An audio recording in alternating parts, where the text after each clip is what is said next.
Ya, Assalamualaikum warahmatullahi wabarakatuh. Pada sore hari ini kita akan bincang-bincang dengan kawan kita, Mbak Ilma. Beliau adalah pegiat dari batik belimbing. Dan pada sore hari ini kita akan ngobrol-ngobrol tentang apa itu batik Malangan yang lagi sebentar yang lagi banyak diminati oleh orang. Eh, saya akan panggil Mbak Ima sebentar. Mbak Ima akan saya panggil ikut live dengan saya. Mbak Ima, apa sudah monitor atau belum? Sebentar. Satu. Oke, ini sudah. Halo Mbak Ima. Ya Assalamualaikum. Pak, Waalaikumsalam Jel- warahmatullahi Iya, wabarakatuh. selamat sore Mbak Ima. Jelas atau enggak nih kita suara saya jelas atau ada putus-putus? Alhamdulillah jelas. Ya, oke, Mbak Ima. Gimana kabarnya puasa-puasa begini? Masih tetap puas? Alhamdulillah. Sehat Pak, semangat terus, Ah, berkarya terus. oke, berkarya terus. Oke, Mbak Ima. Hari ini, sore hari ini kita live.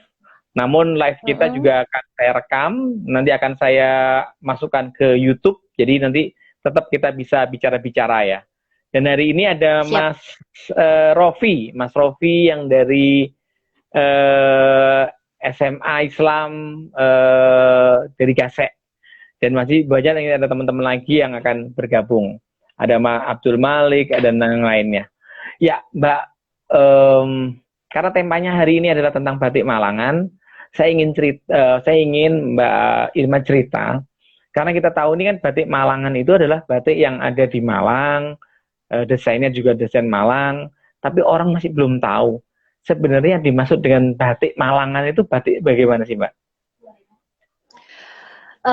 Batik Malang itu kalau menurut Hmm. saya pribadi nih Pak, Hmm. sebetulnya adalah batik yang diproduksi sendiri oleh eh, pengrajin-pengrajin dari Kota Malang atau sekitarnya. Nah, di mana batik itu harus bisa mengangkat ikon-ikon atau budaya Kota Malang. Jadi bisa mengenalkan apa sih Kota Malang itu. Hmm. Memang batik Malang memang belum begitu setenar dengan batik-batik yang sudah ada sebelumnya, karena Hmm. kita juga masih istilahnya masih baru sih Pak pengrajin di sini tuh masih baru membuat batik-batik yang mengangkat ikon-ikon Kota Malang seperti itu. Oh, kalau boleh tahu, icon-icon yang dimaksud tadi sebagai motif di Kota Malang apa aja ya, Mbak? Awal kita memang masih ini ya Pak, masih bingung untuk mencari desain apa sih yang cocok untuk Kota Malang. Memang kita Hmm. awal membuat batik itu Hmm. masih lokal atau daerah yang kita pikirkan yaitu Hmm. motif batik belimbing sendiri. Hmm. Nah, batik belimbing itu apa sih? Memang kita areanya, Hmm. tempatnya itu memang di Kelurahan Blimbing dan Kecamatan Blimbing. Hmm. Nah, kita harus bisa mengangkat lokal daerah dulu lah gitu Hmm. seperti itu. Awalnya seperti itu. Awalnya kita Hmm. membuat desain batik blimbing. Hmm. Nah, semakin lama kita pasti harus bisa mengangkat yang lebih luas lagi apa Kota Hmm. Malang. Nah, di situ kita juga disupport sama teman-teman, Hmm. kita saling sharing, akhirnya kita Hmm. berani nih mengangkat motif topeng Malangan yang memang ikonik banget ya di Kota Hmm. Malang Hmm. ini. Biasanya di acara-acara tertentu memang yang disuguhkan adalah tari topengnya atau bahkan topeng Malangannya sendiri untuk souvenir seperti itu. Jadi kita uh, yang berikutnya adalah mengangkat motif topeng Malang. Dan Hmm. kita topeng Malang itu kita branding, kita kuatkan untuk apa ya desain-desain batik Malang sendiri. Hmm. Kemudian semakin berjalannya waktu, uh, kan kita tidak hanya eksplor di topeng Malang aja nih Pak. Hmm. Kita harus Hmm. bisa eksplor di desain-desain Hmm. yang lain. Hmm. Nah, kita juga mengangkat kemarin itu seperti kampung warna-warni. Hmm. Terus beberapa bulan yang lalu kita juga mencoba eksplor ini yang lagi kita bicarakan beberapa waktu itu adalah heritage Malang. Oh. Nah, Ya, ya, ya. Itu juga kita coba gali juga seperti itu. Ya, jadi untuk saat ini Mbak Inma sudah bisa ngangkat motif dari batik belimbing, kemudian dari warna-warni, kampung warna-warni, topeng, Ya, atau tugu ya Mbak ya, tugu juga ya. ya, saya juga Tugu. mengangkat. Kemudian ada kampung-kampung yang ada heritage-nya di Malang. Emang Betul. kesulitannya untuk bikin motif itu di mananya Mbak kalau kita ngomong produksi batik gitu?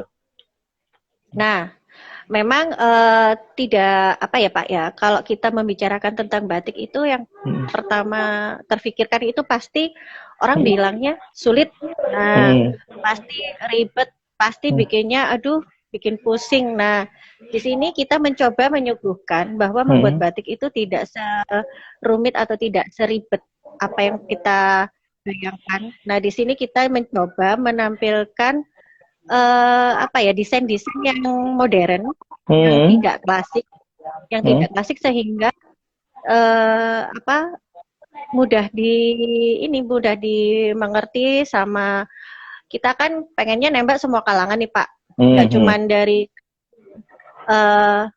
umur di atas 30 ke atas, tapi kita harus bisa mengenalkan juga ke anak-anak juga seperti itu. Nah, di sini kita coba apa ya, menyuguhkan bahwa desain kita itu sebetulnya desain kalau mau bikin batik itu nggak usah yang harus klasik seperti itu, tapi memang masyarakat umum mengenal batik itu dari motif kebanyakan dari motif-motif klasik seperti itu. Jadi memang ya agak susah untuk mengenalkan nih batik Malangan dengan tidak mengangkat klasiknya seperti itu. Tapi kita mengenalkan icon-iconnya. Oh gitu ya. Dalam proses pembuatannya batik Malangan sekarang ini banyak yang printing atau yang cap Mbak, atau yang tulis sekarang ini? Nah, kalau di tempat saya sendiri nih Pak, memang kebanyakan kita banyak produksi yang cap daripada yang tulis, karena memang konsumennya untuk kita sebetulnya terbagi di beberapa segmen untuk konsumen pasar, di mana untuk batik tulis itu memang sudah ada pasarnya sendiri. Biasanya mereka adalah kolektor atau memang pegiat-pegiat batik gitu. Kemudian untuk batik cap adalah batik yang biasanya digunakan untuk kegiatan sehari-hari, di mana harganya lebih terjangkau. Biasanya untuk ke kantor atau acara-acara formal seperti itu. Oke. Kemudian ya, satu lagi printing nih Pak. Nah, printing. Printing. Nah, ya, printing ini adalah sebuah dilema di mana itu untuk beberapa pengrajin itu seperti apa ya, musuh kita nih Pak. Karena printing itu sebetulnya bukan batik. Oh, gitu ya Mbak ya?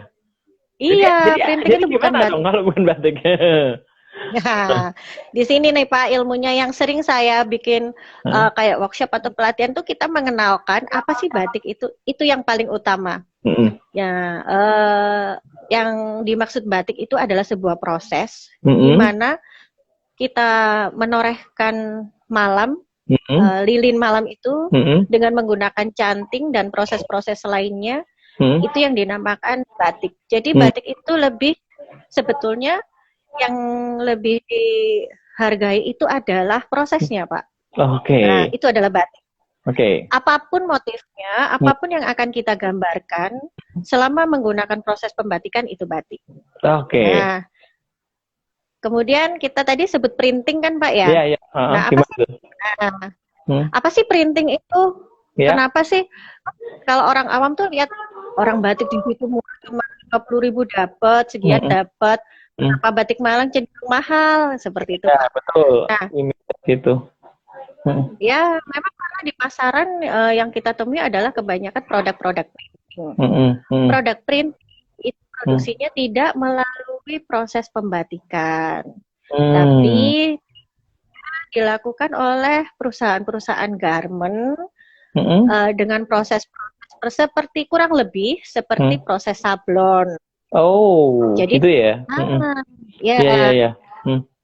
Nah, itu makanya kita di dunia batik tuh lebih kenal yang printing itu adalah kain bergambar atau bermotif batik, tapi itu bukan batik seperti Oh, itu. jadi kalau motif Malangan, walaupun itu di print saja, artinya hanya digambarkan ke bentuk garment, artinya hanya di print, ya bentuknya print, bukan batik. Tapi kalau ada proses mencanting, memberi malam dan segala macamnya, itu adalah namanya pembatik gitu ya.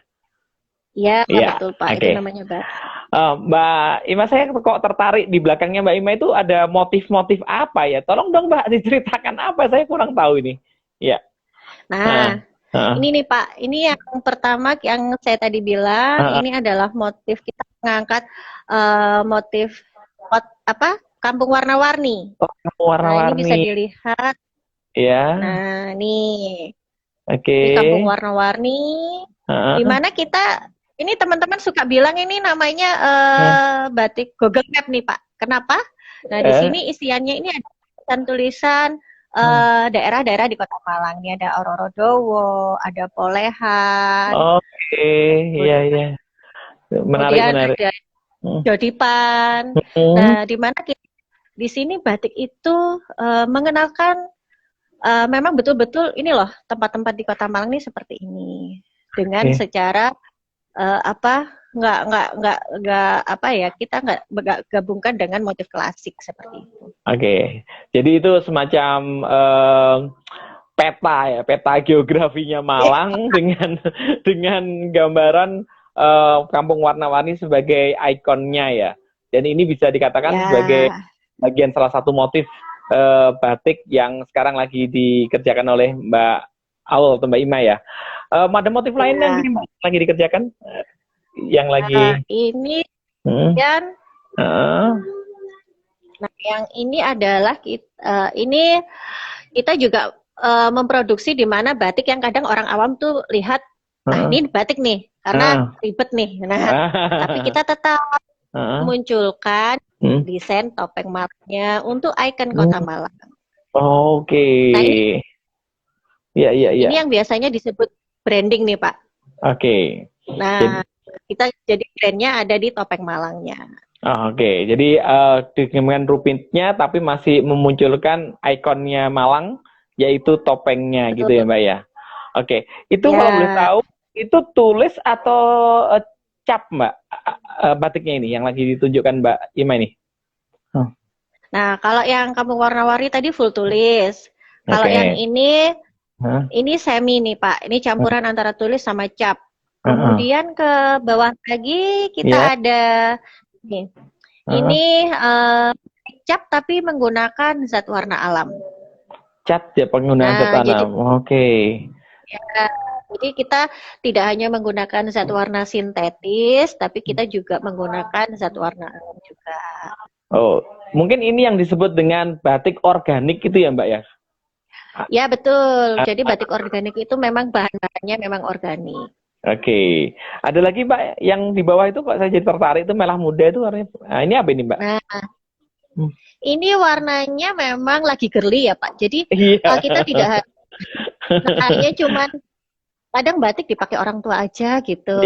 Tapi kita juga bisa nih dipakai kaum milenial nih. Jadi warna-warni seperti ini cocok buat kaum milenial. Oke. Berarti ini tadi yang ditanya oleh Mas Raffi. Saya lihat tadi di daftar pertanyaan di atas, saya scroll Mas Raffi nanya mana batik milenial? Berarti batik milenial yang tadi itu ya, yang warnanya lebih girly, lebih cerah, lebih spontan dan lebih apa ya? Ada spiritnya gitu ya Mbak ya. Oke. Terus untuk penikmat batik nih sekarang kalau menurut Mbak Ima lebih banyak mana nih Mbak? Kaum milenial kah atau orang-orang yang udah dewasa sekarang ini? Ya, kalau untuk sekarang ini memang untuk penggemar batiknya sendiri memang masih di umur angka di atas 30. Oh, dimana gitu. kebutuhan pemakaian batik memang biasanya di umur-umur segitu. Tapi pasar kita itu mulai dari prasekolah, Pak. Oh, anak PAUD juga disuruh pakai batik? Bukan PAUD aja Pak, prasekolah. Kemarin saya didatangi dari ini apa kayak penitipan anak tuh Pak. Oh, children daycare itu ya Bu ya? Ya, ya, ya, ya, Nah, ya, itu ya.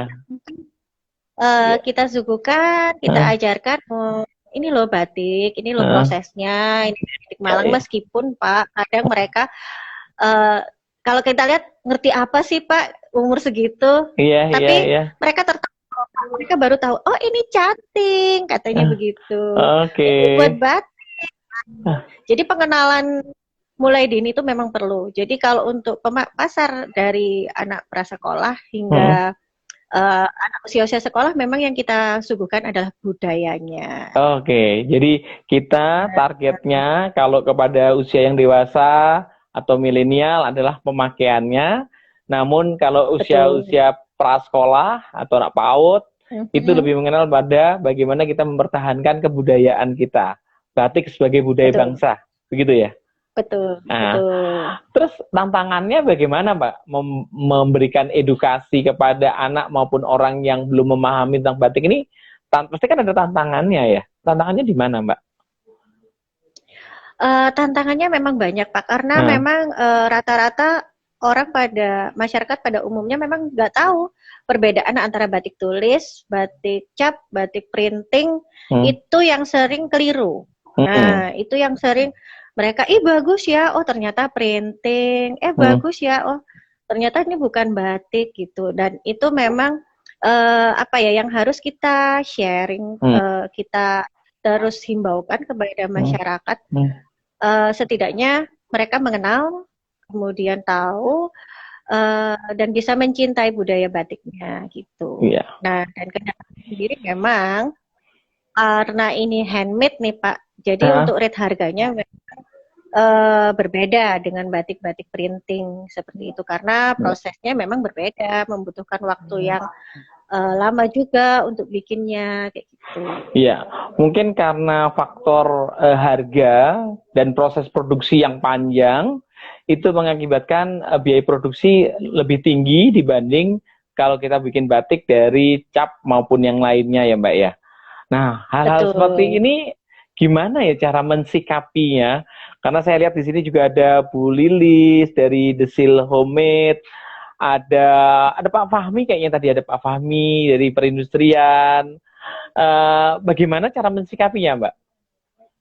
Hmm. Ya, cara mensikapinya kita memang untuk varian harga itu juga banyak, Ya. tergantung dari produknya.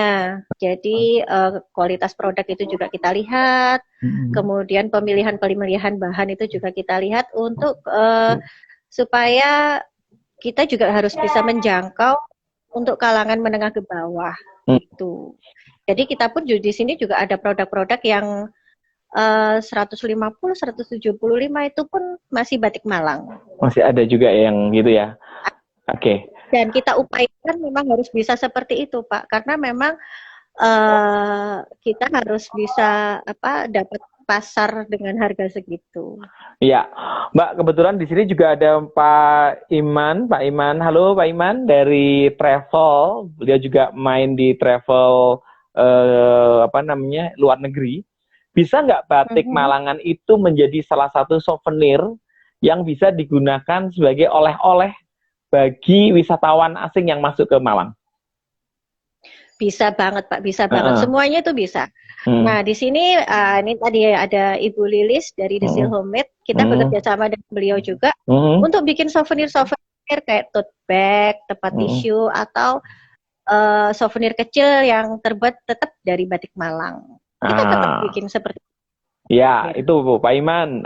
Bisa tuh ada teman-teman udah bikin tote bag, kemudian tempat tisu, dan yang lain-lain yang pernik-pernik kecil yang mungkin Iya, bisa digunakan sebagai kenangan ya bagi wisatawan yang datang di Malang. Saya juga belum banyak lihat nih Mbak tour travel yang menggunakan batik sebagai shawl yang bisa digunakan kepada wisatawan yang datang ke Malang. Emang nggak ada permintaan dari teman-teman tour travel yang ingin menggunakan batik Malangan sebagai salah satu sarana untuk mempromosikan Malang gitu, Pak?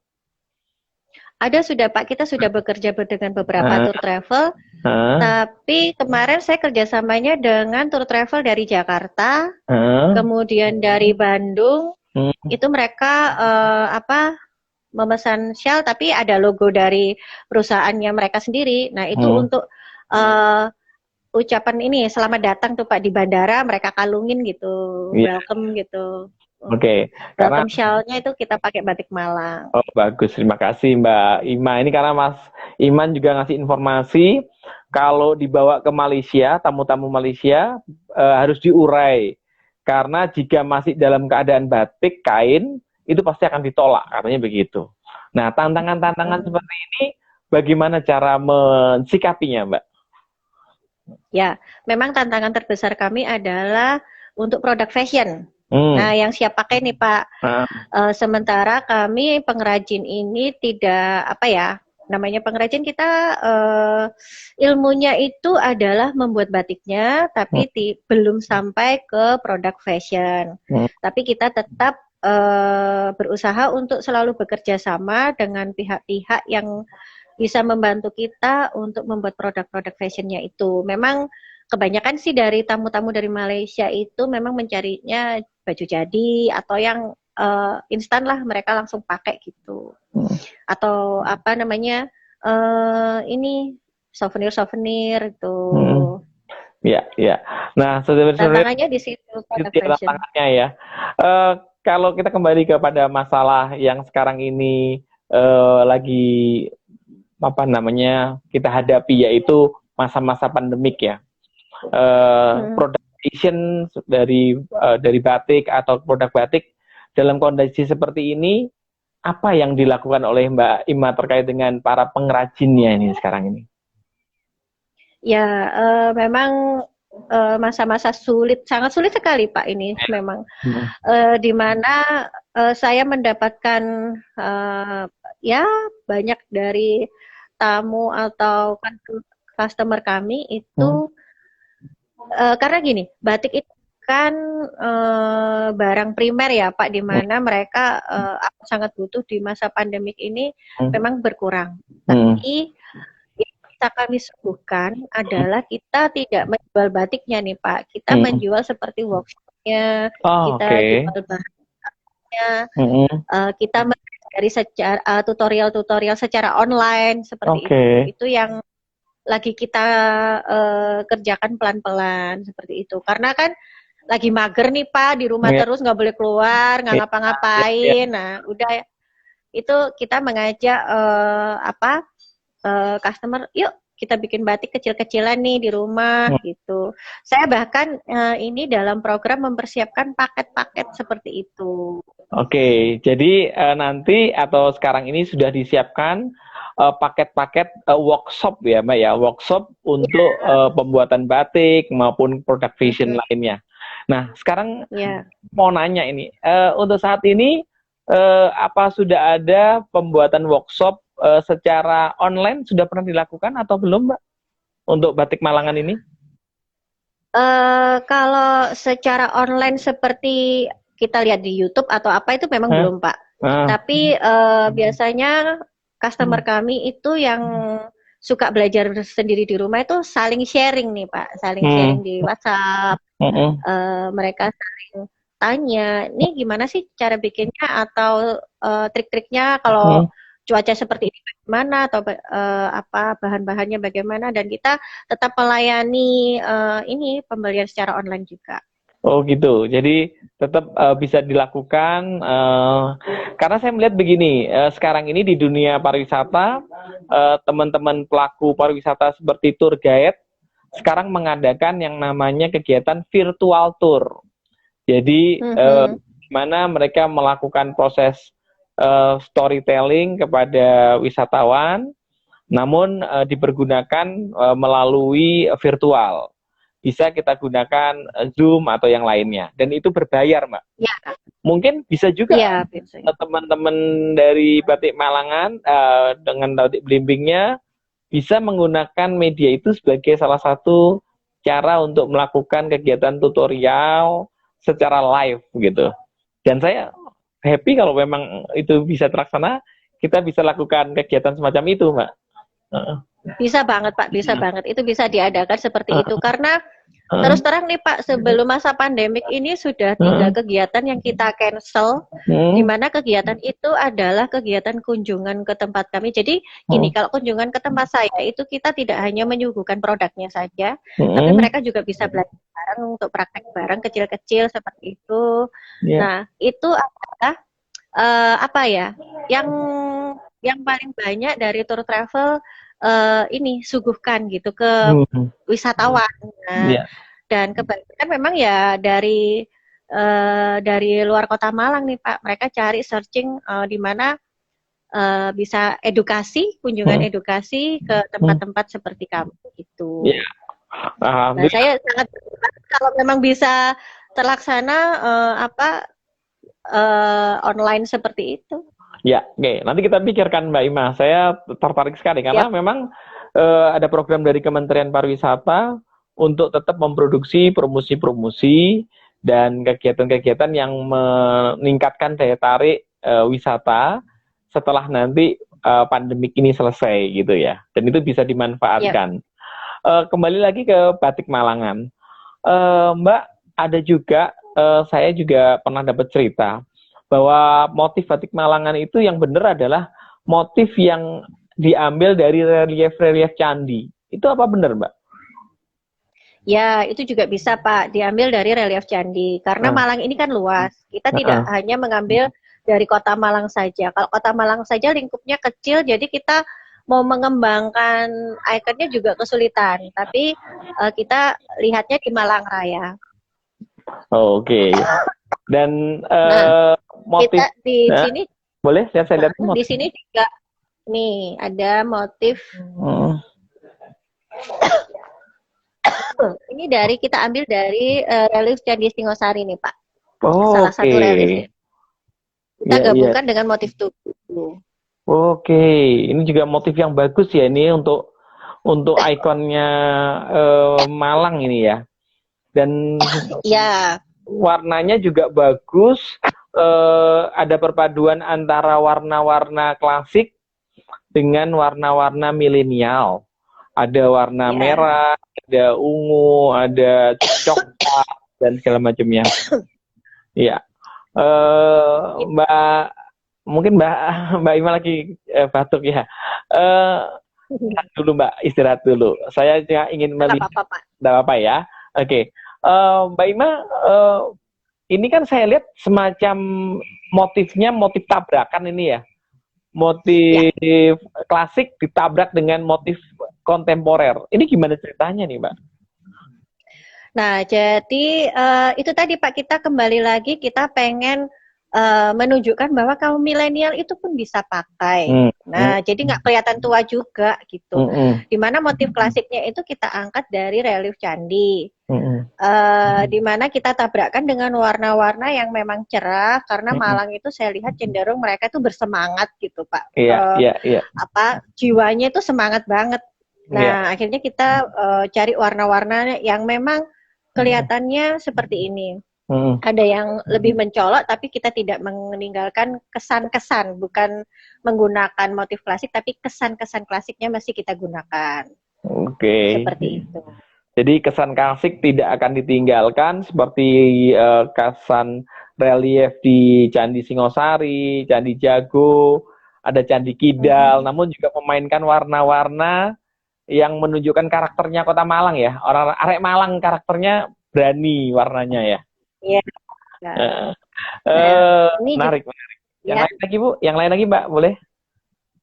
Nah, ini yang saya katakan tadi tentang heritage nih Pak. Nah, ini heritage. Ini kalau kita lihat warnanya juga jeng-jeng gitu Pak ya.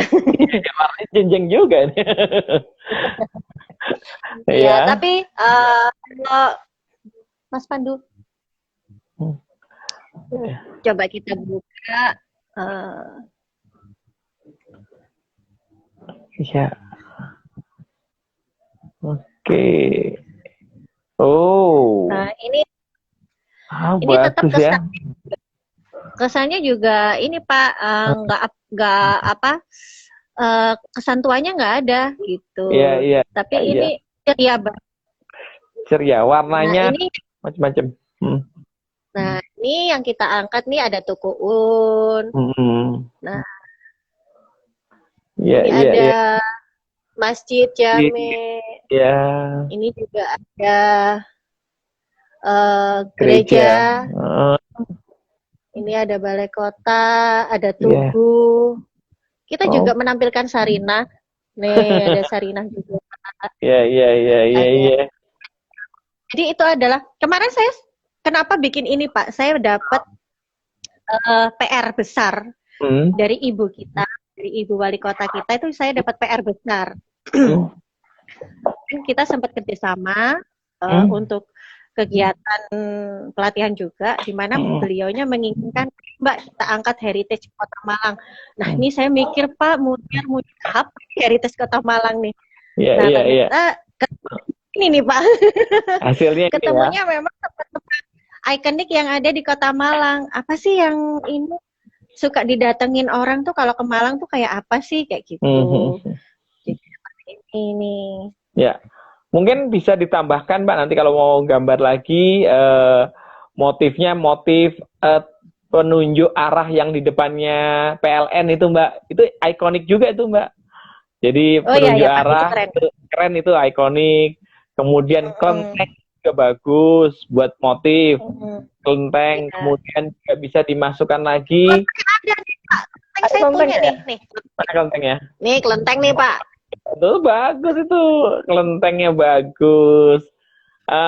Karena kan sekarang ini juga teman-teman pingin juga punya motif-motif yang kekinian ya. Ada yang gambar heritage tapi kekinian seperti ini, warna-warni seperti ini. Bagus banget ini Mbak. Ini kayaknya cocoknya buat mbak-mbak atau mas-mas yang masih muda ini Mbak? Ini umum Pak. Kebetulan ini sudah dipesan dipesan untuk seragam dari Dinas Kesehatan nih Pak. Oh, Dinas Kesehatan. Jadi, ya. Kemarin saya coba sampling, kemudian beliaunya setuju, beliaunya suka, kemudian kita bikin seragam. Gitu. Oke. Ini pakai teknik tulis atau cap ini Mbak? Nah, kalau untuk heritage-nya kita pakai teknik tulis, tapi kalau untuk motif yang di atas, yang bunganya bulat sama yang garis-garis itu kita pakai cap. Oke. Oh ya, kalau boleh tahu bunganya yang diangkat nih motif bunga apa ya, Mbak? Sebetulnya ini hanya ornamen aja sih, Pak. Lebih ke motif Cina. Kenapa kita pakai motif Cina? Tema ini juga untuk pinggiran kain nih. Nah, ini juga motif Cina. Nah, ini jadi kita gabungkan istilahnya masih sesuai dengan motifnya gitu. Kita sesuaikan aja. Oke, keren. Iya.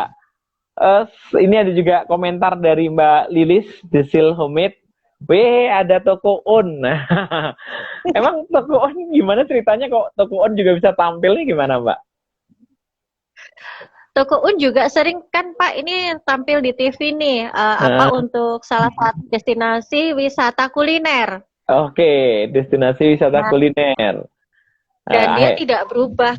Ini bentuk bangunannya tidak berubah, ini modelnya juga tidak berubah, dan itu coba kita angkat untuk menjadi salah satu icon heritage-nya gitu. Oke, luar biasa. Wah, ada yang minta dikirimin itu Kurnia itu Mas Kurnia. Bayar beli. Monggo. Itu ya, kalau ngomong-ngomong masalah harga Mbak, tulis kan cenderung lebih mahal ya. Mungkin harganya sekitar berapa Mbak? Yang paling ekonomis sampai yang kolektor harga berapa Mbak? Kalau di tempat kami mulai harga 500.000 sampai 1.200.000. Tapi kalau untuk kita mulai harga 175 sampai 500. Oke, nah itu.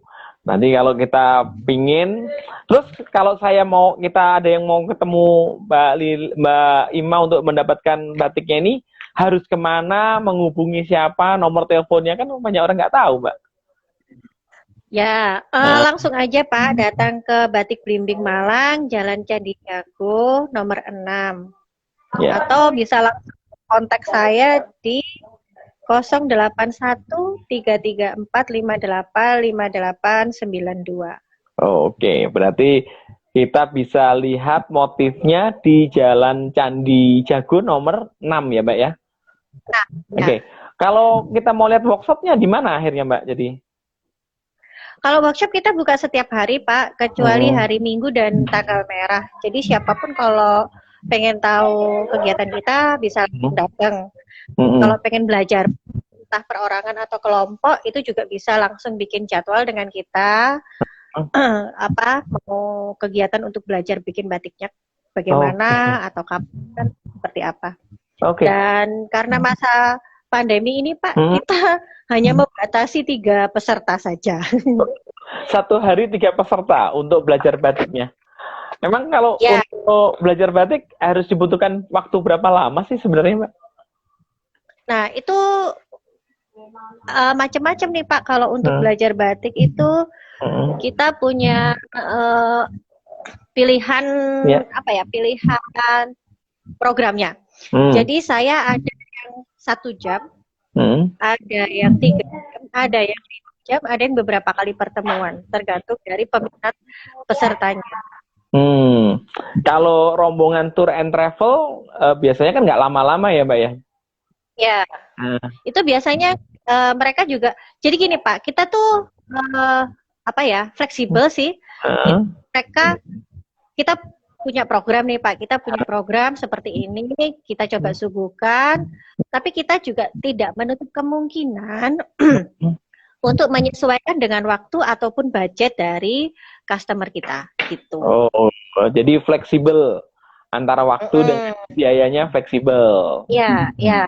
Oke. Mungkin karena saya pernah nih Pak kedatangan dari ibu-ibu yang sudah ini praparipurna ya Pak dari DPR dari dari Bank BJB. Oh, Bank BJB. Oke, Bank Jabar ya. Ya. Kemudian mereka juga pengen nih Pak coba-coba bikin batik. Nah akhirnya saya disediakan waktu berapa jam nih, terus budgetnya berapa nih gitu.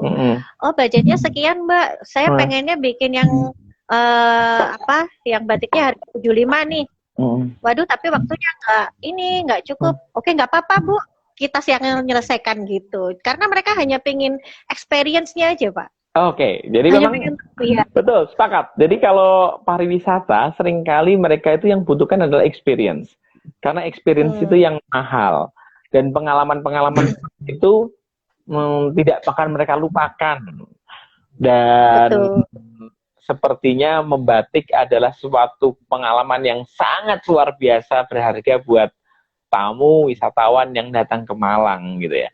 Nah, kalau kita rombongan ke tempatnya Mbak Ima di Jalan Candi Jago nomor 6, muat berapa orang Mbak supaya ini nyaman untuk bisa belajar gitu?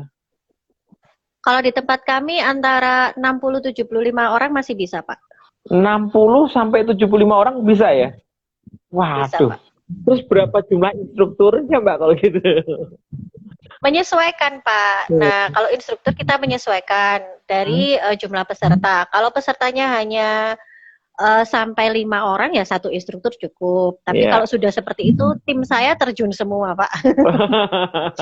Jadi kita nggak produksi. Nggak produksi. Jadi semua ngatur di workshop. Kalau boleh tahu profitnya lebih profitable workshop atau produksi Mbak? Ya karena workshop, jadi gini, kalau workshop itu kan apa ya, kita ini sih event aja kan Pak, hanya per event aja, tapi memang profitnya lebih besar di workshop dalam satu waktu. Tapi kalau untuk kurun waktu berkelanjutan nih Pak, karena kita ada galeri, jadi tidak menutup kemungkinan bahwa batik itu juga produk kita sendiri juga akan jalan gitu. Oke, alhamdulillah kalau gitu. Jadi saling melengkapi dari 2 sumber pendapatan batik ini. Ada pertanyaan nih Mbak, saya bacakan dari Pak Akbar Saiful. Joyo Soekarto. Apakah ada batik ekoprint dan apa itu batik ekoprint? Nah, ini lagi produk ekoprint. Ekoprint itu juga sebetulnya bukan batik karena tidak melalui proses pembatikan. Saya pun juga buat, Pak.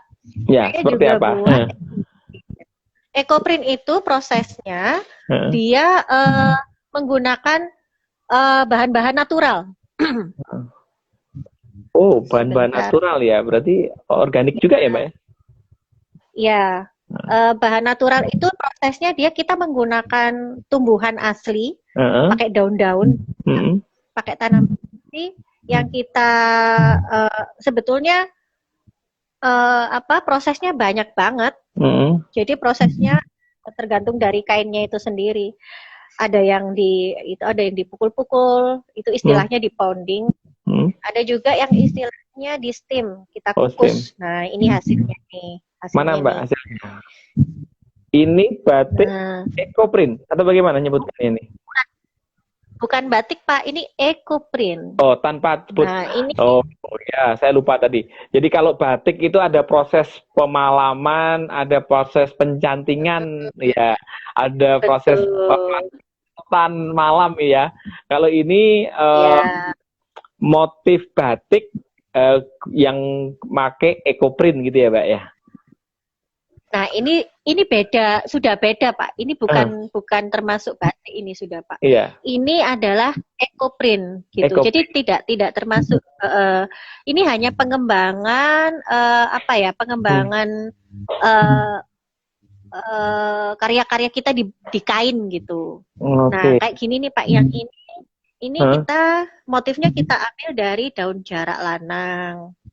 Jadi daunnya itu kita ini kemudian kainnya kita gulung, kita steam selama kurang lebih 2 jam. Iya. Nah, di situ nanti ada proses oksidasi atau pemunculan motifnya di kainnya itu kita biarkan selama kurang lebih 2 minggu. Nah, baru itu keluar nih, Pak. Ini kalau kita lihat lebih dekat lagi ada serat-seratnya. Iya. Itu apa itu, Mbak? Serat sebenarnya apa itu ya? Loh, itu daunnya, Pak. Daunnya. Jadi kita petik daun, terus ditempel, kita petik gitu. Daun, terus kita letakkan di kainnya. Kemudian kita gulung, kita steam. Nah, waktu proses itu dia akan mengeluarkan tanin atau zat warna yang ada di tanaman itu. Oke. Jadi zat tanin itu yang memberi warna kepada kain ya, Mbak? Ya. Oke. Oh, ini yang namanya ekoprint. Oh, Mas Tri ini yang bawa tamu-tamu nih harus pakai tahu nih ada ekoprint, ada batik Malangan, ada batik cap. Ini Pak Akbar, apakah pakai pewarna alam? Oh iya, ini bukan pewarna alam, ini udah memang daun-daunan yang ditempelkan ke daun ke kain ya, Mbak ya? Kain. Ya. Pewarnanya dari tanin tadi itu. Wah, keren itu. Kita juga bisa dapat warna backgroundnya ini juga bisa dari zat warna alam juga. Ya, oke. Mbak, itu kan gambarnya masih dalam proses ya? Ya, emang yang sudah jadi ada nggak, Mbak? Saya ingin lihat. Tuh, ini jadi nih, Pak. Ini sudah jadi. Ya. Udah jadi. Ini udah siap untuk dipakai nih? Ini udah siap jual ini, Pak. Oh, siap jual. Nah, kalau gini-gini harganya berapa, Mbak? Ini biasanya Mas Tri suka nanya ini. Kalau ada tamu-tamu dari asing, dari Malaysia, nanya nih. Ini harga berapa, Mbak? Ya. Karena ekoprint ini kalau saya lihat ini karena unik ya, Pak ya. Karena kita natural semuanya, kita pakai bahannya memang kualitasnya baik juga. Jadi selendangnya kita pakai sutra, Pak. Pakai sutra ya? Kita pakai sutra bahannya. Harganya di sini berkisar 700.000. Wih. Tapi hasilnya cantik ini. Kalau kulitnya bagus, lebih cantik lagi nih. Iya. Waduh. Oke. Mbak Ima, pengembangan selain ada ekoprint, ada batik cap, ada batik tulis, dan lain-lain, Mbak Ima ada pengembangan lain lagi, Mbak, yang perlu disampaikan untuk informasi kepada Karena yang ngobrol-ngobrol di sini banyak yang ini nih, banyak tour travel ini yang ikut nongkrong di sini nih. Ya. Ya, kalau di tempat kami kita juga ada produk-produk lainnya Pak. Nih kayak kita lihat. Nah ini hasil kerjasama saya dengan temen, kita bikin sepatu dari batik Malang. Coba dong diangkat Mbak, biar kita lihat Mbak sepatunya Mbak. Nah, keren. Susah. Susah. Oke, oke. Wah, menarik ini. Oke, ada yang lain lagi? Nah, ini produk yang lain kita bikin ikat celup, jumputan, sibori di produk kerudung. Nah, ini produk kerudung. Jadi mulai dari kerudung, kemudian kain, ada lagi tadi sandal. Kalau daster ada nggak nih Mbak? Ini ada yang nanya nih, si Mbak Nurul ini nanya nih. Apa ya daster emang ada daster? Nih, banyak nih Pak. Tapi daster Malang kita tetap menyuguhkan produk-produk Kota Malang juga. Nah, ini koleksi kita daster Malang. Oh, daster Malang dengan motif dan batik Malang juga ya Mbak? Bukan, kalau daster Malang itu Pak, itu lebih ke ini aplikasi bordir.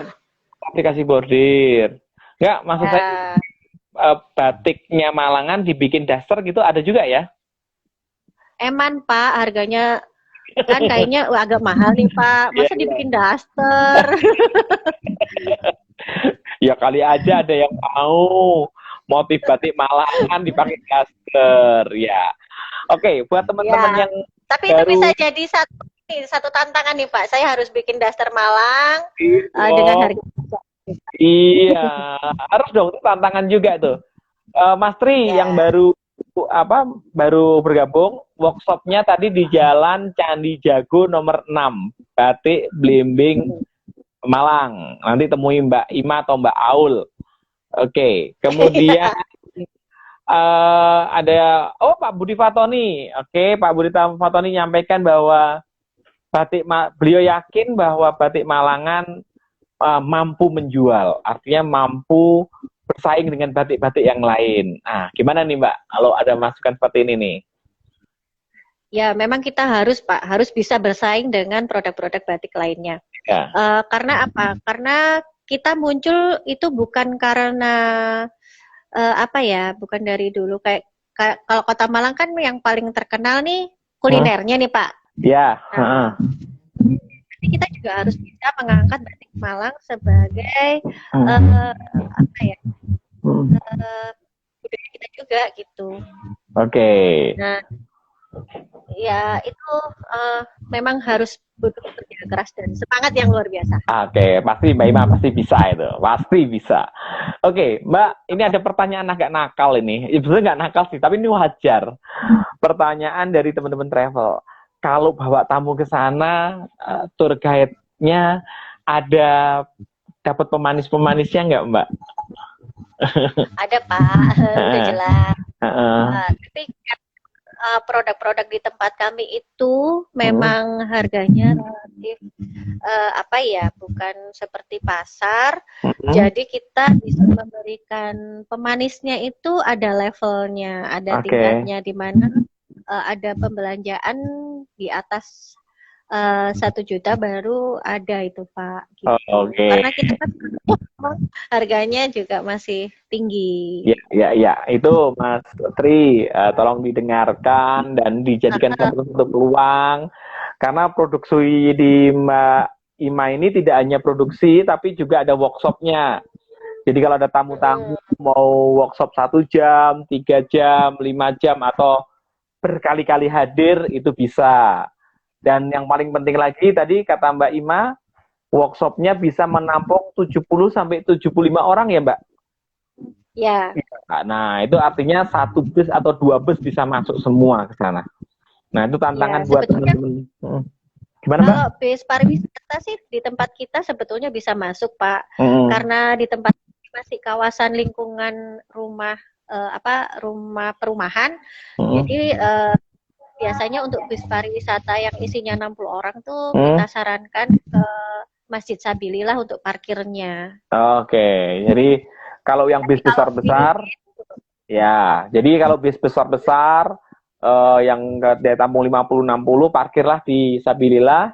Nanti ada kendaraan shuttle yang mengantar jemput begitu ya, Mbak? Nggak ada Pak, kan deket Oh, tinggal banget. jalan kaki ya? Oh, dari Tinggal Sabilillah jalan kaki. ya? Oh, Deket oke. banget aja, cuma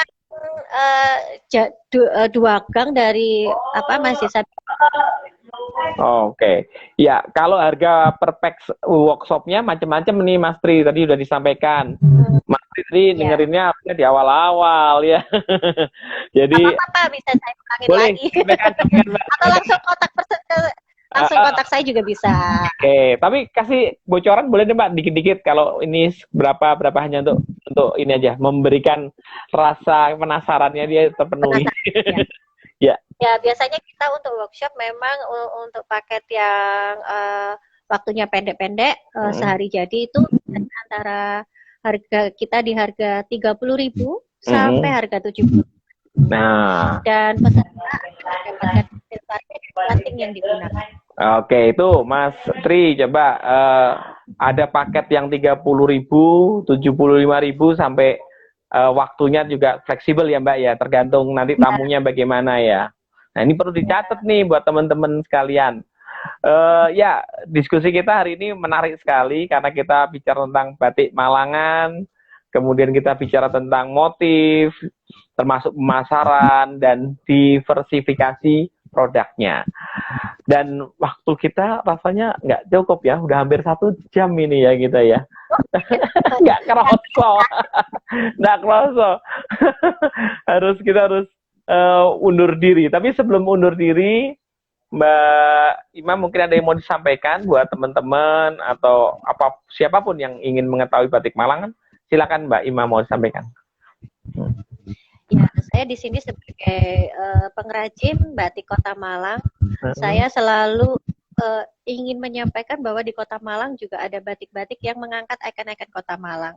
Ya. Di mana kita juga harus bisa mengajak masyarakat, teman-teman yang lain untuk selalu cinta batik, cinta budaya Indonesia, cinta karya Indonesia, dan harus bisa melestarikan itu, Pak. Oke. Ya. Terima kasih Mbak Ima. Sekali lagi saya terima kasih banyak Mbak Ima udah mau bergabung, dan sukses buat produksinya, baik itu batik tulis, batik cap maupun ekoprint dengan segala macam produk fashionnya. Sukses ya Mbak Ima ya. Sukses, jangan patah semangat, tetap harus optimis karena ini adalah cobaan dari Tuhan Yang Maha Esa kepada kita semua agar tetap mempunyai rasa syukur bahwa kita telah diberikan banyak berkah dan barokahnya. Ya. Kalau kita mau lihat ke pandemi sih Pak, jangan pernah patah semangat. Kita harus, ini adalah cobaan yang paling hebat. Kita terus maju. Iya, cobaan untuk terus maju dan tetap semangat, gitu ya. Betul. Oke, terima kasih buat teman-teman sekalian. Terima kasih kita sudah bicara-bicara dengan Mbak Ima dari Batik Belimbing yang bertempat di Jalan Candi Jago nomor 6. Dan hari ini kita sudahi karena waktu sudah memisahkan kita. Mbak Ima juga mau siap-siap bikin takjil juga. Dan kita juga siap-siap untuk melaksanakan kegiatan yang lainnya. Tapi nanti malam jam 8 saya akan diskusi juga tentang karnival. Saya akan diskusi dengan Mas Yosep yang mempunyai konsep karnival kepada dunia pariwisata. Oke, terima kasih semuanya. Mbak Ima, terima kasih banyak. Salam untuk teman-teman krunya dan seluruh yang ada di workshopnya. Terima kasih, saya akhiri. Assalamualaikum warahmatullahi wabarakatuh. Terima kasih. Ya, terima kasih.